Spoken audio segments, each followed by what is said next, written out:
ആഗ്രഹിക്കുകയാണ്.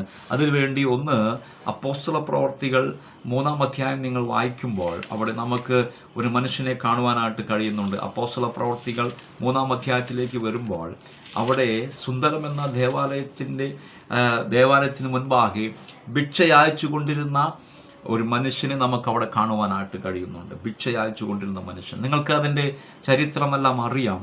എങ്കിലും ഒന്ന് രണ്ടോ കാര്യങ്ങൾ പറഞ്ഞു പോകട്ടെ. സ്തോത്രം. അവിടെ ഈ ഭിക്ഷ അയച്ചു കൊണ്ടിരുന്ന ദേവാലയത്തിൽ പോകുന്നിടത്തിൽ ഭിക്ഷ അയച്ചു കൊണ്ടിരുന്ന ഒരു മനുഷ്യനെ നമുക്ക് കാണുവാൻ കഴിയുന്നുണ്ട്. അവിടെ വായിക്കുന്ന ഇങ്ങനെയാണ്: ഒരിക്കൽ പത്രോസും യോഹന്നാനും 9-ാം മണി നേരം പ്രാർത്ഥന സമയത്ത് ദൈവാലയത്തിലേക്ക് ചെല്ലുമ്പോൾ അമ്മയുടെ ഗർഭം മുതൽ മുടന്തനായ ഒരാളെ ചിലർ ചുമന്നുകൊണ്ട് വന്നു. അവന് ദൈവാലയത്തിൽ ചെല്ലുന്നവരോടെ ഭിക്ഷ യാചിക്കുവാൻ സുന്ദരമെന്ന ദൈവാലയ ഗോപുരത്തിങ്കൽ ദിനം പ്രതി ഇരുത്തുവാറുണ്ട്. ഈ സംഭവമെല്ലാം നിങ്ങൾക്കറിയാവുന്നതാണ്. പക്ഷേ അവിടെ സംഭവിച്ച ചില കാര്യങ്ങൾ ഞാൻ നിങ്ങളോട് പറയട്ടെ. ആ താഴത്തേക്ക് നിങ്ങൾ വരുമ്പോൾ നമുക്കറിയാം, പത്രോസും യോഹന്നാനും ഒരിക്കൽ ആ ദൈവാലയത്തിൽ പ്രാർത്ഥിക്കുവാനാണ് കടന്നു ചെല്ലുമ്പോഴാണ് ഇവിടെ നടക്കുന്ന സംഭവം നമുക്ക് മനസ്സിലാകുന്നത്. പത്രോസും യോഹന്നാനും പ്രാർത്ഥിക്കുവാൻ കടന്നു ചെല്ലുമ്പോഴാണ് പറയുന്നത്, വെള്ളിയും പൊന്നും ഞങ്ങൾക്കില്ല, യേശുവിൻ്റെ നാമത്തിൽ എഴുന്നേറ്റ് നടക്കുക എന്ന്. അതെല്ലാം നമുക്ക് അറിയാവുന്ന സംഭവങ്ങളാണ്. അവിടെ നിങ്ങൾ വായിക്കേണ്ട വാക്യം അപ്പോസ്തല പ്രവർത്തികൾ 3-ാം അധ്യായത്തിൻ്റെ 8ഉം 9ഉം വാക്യങ്ങൾ ഒന്ന് ശ്രദ്ധിച്ചാട്ടെ.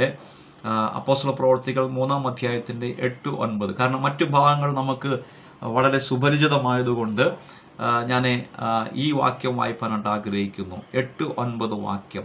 7 കൂടെ ചേർത്ത് വായിക്കാം. 7 കൂടെ ചേർത്ത് വായിച്ചാട്ടെ.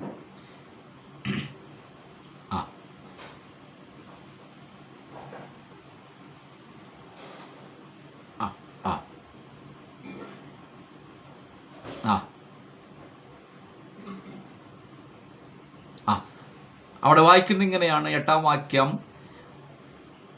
അവൻ കുതിച്ചെഴുന്നേറ്റ് നടന്നും തുള്ളിയും ദൈവത്തെ പുകഴ്ത്തിയും കൊണ്ട് അവരോടുകൂടെ ദൈവാലയത്തിൽ കടന്നു. അപ്പോൾ അവിടെ നമ്മൾ എടുക്കേണ്ട ഒരു വാക്യം, അവൻ ദൈവത്തെ പുകഴ്ത്തിയും കൊണ്ട് അവരോടുകൂടെ ദൈവാലയത്തിൽ കടന്നു. അടുത്ത വാക്യം: അവൻ നടക്കുന്നതും ദൈവത്തെ പുകഴ്ത്തുന്നതും ജനം ഒക്കെയും കണ്ടു.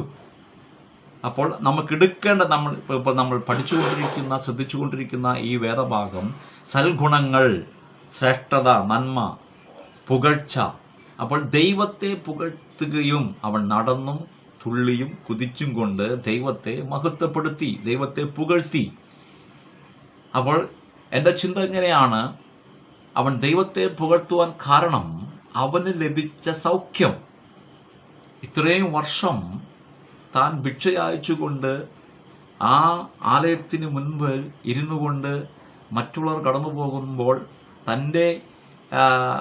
തൻ്റെ കാര്യങ്ങൾക്ക് വേണ്ടി മറ്റുള്ളവരെ ആശ്രയിക്കുകയും ഭിക്ഷ ചോദിക്കുകയും ചെയ്തുകൊണ്ടിരുന്ന ഈ മനുഷ്യൻ്റെ ജീവിതത്തിൽ അന്ന് തനിക്ക് ലഭിച്ച ഒരു വലിയ വിടുതലിനെ ഓർത്തുകൊണ്ട് ദൈവമാണ് എനിക്ക് ഈ വിടുതൽ തന്നത് എന്നും അവൻ നടന്നും കുതിച്ചും ദൈവത്തെ പുകഴ്ത്തിയും കൊണ്ട് ദൈവ ആലയത്തിലേക്ക് കടന്നു.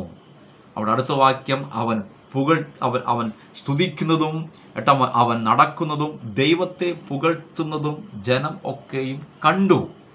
അപ്പോൾ ദൈവത്തെ പുകഴ്ത്തി എന്ന് പറയുമ്പോൾ ദൈവത്തിൻ്റെ നന്മകൾ, ദൈവം ചെയ്ത വിടുതലുകൾ, ദൈവത്തിൻ്റെ ശ്രേഷ്ഠത അവൻ വർണ്ണിക്കുവാനായിട്ട് തുടങ്ങി. സ്തോത്രം. അവിടെ ഒരു വാക്കിൽ അത് അവസാനിപ്പിച്ചു എങ്കിലും ഞാൻ ചിന്തിക്കുന്നത് ഇങ്ങനെയാണ്: അവൻ ആ ദൈവാലയത്തിൽ ദൈവത്തെ പുകഴ്ത്തിയും കൊണ്ട് ദൈവാലയത്തിൽ കടന്നു.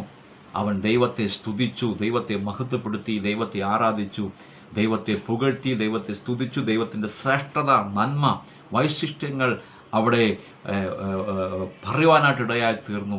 അത് ജനം കാണുവാനായിട്ട് ഇടയായി തീർന്നു. ദൈവത്തെ പുകഴ്ത്തുന്നത്, ദൈവത്തെ ഉയർത്തുന്നത്, ദൈവത്തിൻ്റെ ഗുണങ്ങൾ, ദൈവത്തിൻ്റെ ശ്രേഷ്ഠത, ദൈവത്തിൻ്റെ നന്മ. ഞാൻ മുടന്തനായിരുന്നു, ഞാൻ ഭിക്ഷ യാചിച്ചു കൊണ്ടിരുന്നവനായിരുന്നു, ആർക്കും വേണ്ടാത്തവനായിരുന്നു. പക്ഷേ ഇപ്പോൾ ദൈവം എന്നെ സൗഖ്യമാക്കി ഈ ആലയത്തിൻ്റെ ഉള്ളിൽ പ്രവേശിക്കുവാൻ കുതിച്ച് തുള്ളി കർത്താവിനെ മഹത്വപ്പെടുത്തുവാൻ ദൈവം എനിക്ക് കൃപ ചെയ്തു എന്ന് ദൈവത്തെ പുകഴ്ത്തുവാനായിട്ട് തുടങ്ങി. അവിടെയാണ് കാര്യം നിൽക്കുന്നത്. ഹല്ലേലൂയ. പ്രിയമുള്ളവരെ, ദൈവം നമ്മെ അന്ധകാരത്തിൽ നിന്ന് വിടുവിച്ചുവല്ലോ, രോഗത്തിൽ നിന്ന് നമ്മെ വിടുവിച്ചുവല്ലോ, ബലഹീനതയിൽ നമ്മെ വിടുവിച്ചു. സമാധാനമില്ലാതിരുന്നപ്പോൾ ദൈവം നമുക്ക് സമാധാനം നൽകി തന്നു. മരിക്കുവാൻ തീരുമാനിച്ചു കൊണ്ടിരുന്ന നമ്മെ മരണത്തിൽ ദൈവം വിടുവിച്ചു, നമ്മുടെ കുടുംബത്തെ വിടുവിച്ചു, നമ്മുടെ മക്കളെ വിടുവിച്ചു. Praise the Lord. അങ്ങനെ ഇരിക്കുമ്പോൾ ഈ ദൈവത്തിൻ്റെ ശ്രേഷ്ഠത, ആ ദൈവത്തിൻ്റെ നന്മ, ആ ദൈവം ചെയ്തത് ഓർത്ത് ദൈവത്തെ പുകഴ്ത്തുവാൻ, മഹത്വപ്പെടുത്തുവാൻ നാം തയ്യാറാകേണ്ടത് ഏറ്റവും ആവശ്യമാണ്.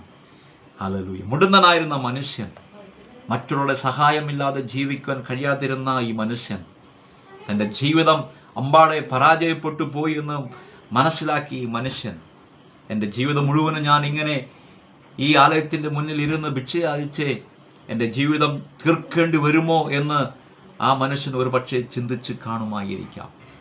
ഹല്ലേലൂയ. ചിലർ അവനെ ചുമന്നുകൊണ്ട് അവിടെ കൊണ്ടിരുത്തുകയാണ്.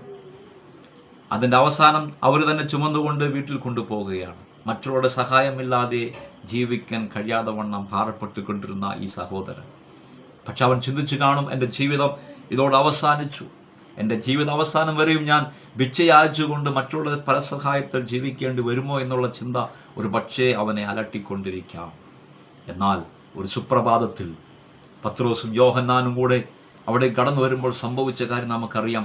കർത്താവായ യേശു ക്രിസ്തുവിൻ്റെ വിടുതലാക്കുന്ന കരം അവൻ്റെ മേൽ ഇറങ്ങി.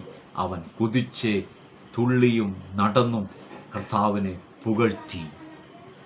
എന്നെ ചിന്തിപ്പിച്ചൊരു കാര്യം 8-ാം വാക്യത്തിൽ കിടക്കുന്നുണ്ട്. അവൻ നടക്കുന്നതും ദൈവത്തെ പുകഴ്ത്തുന്നതും ജനമൊക്കെയും കണ്ടു എന്ന് നാം അവിടെ വായിപ്പാനായിട്ടിടയായി തീർന്നു. ജനം അത് കാണുവാനായിട്ടിടയായി തീർന്നു. അവനത് ഒരിക്കലും രഹസ്യത്തിലല്ല ചെയ്തത്. അവനത് പരസ്യമായി അവിടെ ഉള്ള ജനങ്ങൾ കാണത്തക്ക വിധത്തിൽ കുതിച്ചും നടന്നും തുള്ളിയും കർത്താവിനെ മഹത്വപ്പെടുത്തി.